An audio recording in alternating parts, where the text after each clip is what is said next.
So Andy, why only 10 minutes of exercise a day in the Whole Life Challenge? That doesn't seem like very much. Believe it or not, that question comes up a lot. And here's the question under the question. Could 10 minutes a day really make a difference?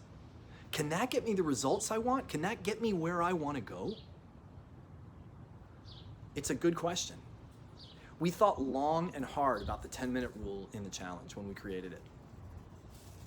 What's the right amount of exercise? What's the right amount of time?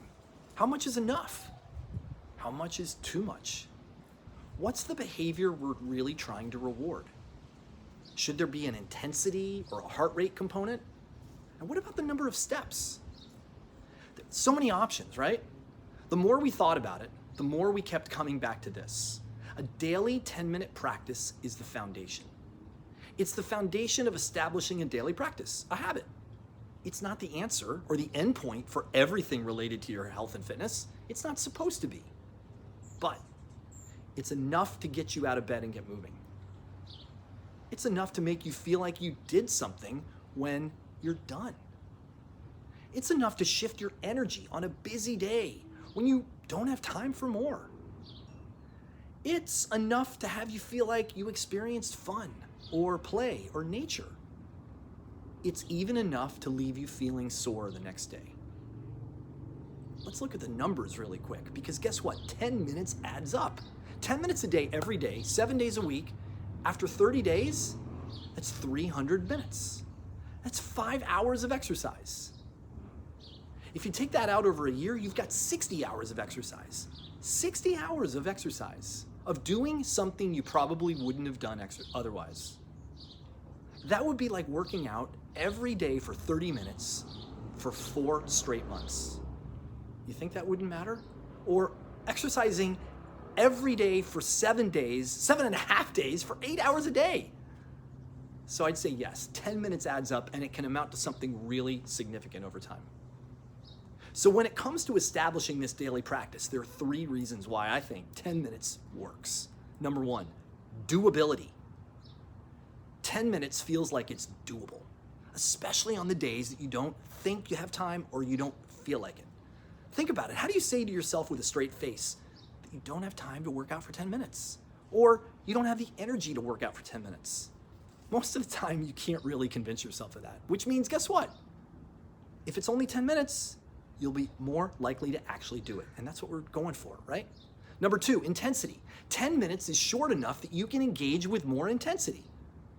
Think about it. Would you go for a walk at a faster pace if I said you were only walking for 10 minutes than if I told you you were going to go for a walk for 60 minutes? Of course, you would be willing to, right? And why does that matter? In order for your body to adapt, you must give it a reason. Listen, your body and your brain are incredibly efficient. They're designed that way for survival. Your body is adapted to your current lifestyle. It knows what it needs to do every single day to make it through your life. Every day you're not using it, you're losing functional capacity. And by the way, your brain is the same. That's where the phrase comes from, if you don't use it, you lose it.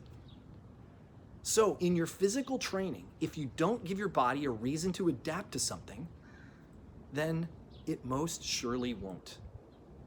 That's why doing the same thing at the same speed with the same intensity every day, like taking your dog for a walk, while it might feel good, and it actually does great things for your mobility, it doesn't cause your body to change, to adapt, because it's got no reason to, because it's already within its capacity. So by exercising for only 10 minutes with intensity and effort, you'll be more likely to give your body what it needs to make an adaptation, to build muscle, to increase your capacity. Okay, number 3, enoughness. Guess what? 10 minutes is enough to actually give you a great workout.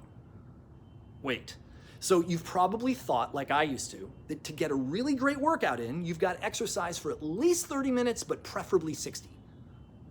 Why is that? You know, one of the reasons is it's the way our world is organized. When's the last time you saw an advertisement for a 10-minute workout class? Or you met with a trainer for 10 minutes? It's not like 30 or 60 minutes wouldn't benefit. It does. But it's that you can get in a great workout in 10 minutes. And again, that establishes the foundation. Now, here's the thing. You have to want to. This isn't just a lollygag exercise session. You must be intentional. Remember, you've got to be willing to go hard, to be intense, as hard as you can that day. Look, here's the thing. If you still don't believe me, I've got a workout for you to try. Go out to your sidewalk with a stopwatch. Say then 3, 2, 1, go. At the sound of go, walk or run as fast as you can for 20 seconds. Keep the stopwatch going and then slow down to a walk for 10 seconds. You're going to repeat this interval pattern 8 times. On the 20-second intervals, you've got to be pushing yourself, going harder than what's comfortable. And if you're not yet warmed up when you start, take your first and second ones to warm yourself up into it. Okay, that'll get you up to 4 minutes, and then you're gonna take a 1 minute, like, kind of recovery, cool down. And then, so at the 5-minute point, keep the stopwatch going. Do the same thing with any body weight exercise. I suggest either squats or lunges or push-ups or sit-ups. Same intervals, 20 seconds of work followed by 10 seconds of rest. On every 20-second interval, push yourself. Go as quickly as you can if you're doing squats or lunges or whatever it is you're doing. Okay, now if you do that 8 times, it'll take you right up to the 9-minute point, and then you get another minute at the end for a cool down. Now, try that, and then tell me when you're done that that wasn't worth the 10 minutes that you gave it. I dare you. Okay? I dare you. Go out and try it. I want to hear how you do. If I've done my job here, I've convinced you that 10 minutes is more than enough. It doesn't mean you have to stop at 10 minutes, but were you to only do that, choosing an intensity that made it a stretch for you every time and repeated this practice every day for a year, I promise you that you'd get some fantastic results. Now, don't just believe me. I want you to go do it, okay? I want to hear how it goes. Try the workout that I just told you about above and give it a whirl. Let me know in the comments how it went. I want to hear, if you have a version of it that you're going to do that works better for you, if you want to do it on the exercise bike, or you want to do it on the elliptical machine, or you want to do it with weights, you could do it with weight machines. There are a lot of options. You're really only limited by your creativity. And one of the things I always say also is the stopwatch is probably the cheapest and best piece of exercise equipment tools that you can buy. So get on out there, give it a shot, prove to yourself that 10 minutes isn't just enough. It's enough to give you fantastic results. And let me hear how it goes. See you guys.